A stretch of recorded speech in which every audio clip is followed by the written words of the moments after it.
commence par la classe dirigeante d'une société.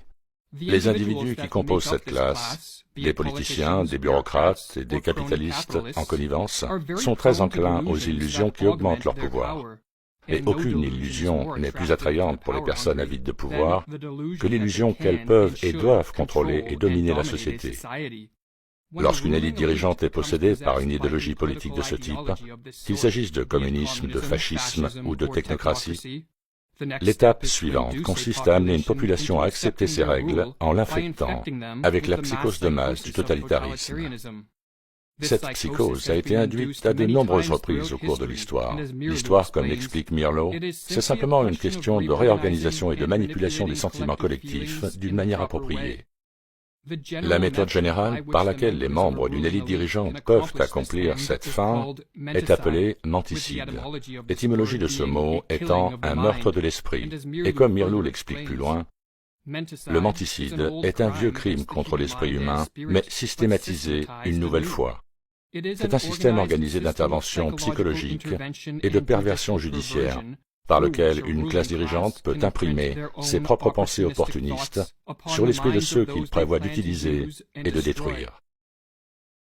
Préparer une population au crime de menticide commence par l'instauration de la peur. Quand un individu est inondé d'émotions négatives comme la peur ou l'anxiété, il est préparé à une descente dans les croyances délirantes d'une psychose. Les menaces réelles, imaginaires ou fabriquées peuvent être utilisées pour semer la peur.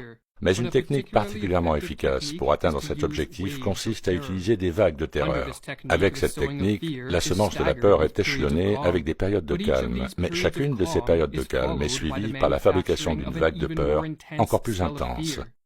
Et ainsi de suite, le processus continue, ou, comme l'écrit Mirlo, chaque vague de terreur crée ses effets plus facilement après une période de respiration que celle qui l'a précédée, parce que les gens sont encore perturbés par leur expérience précédente.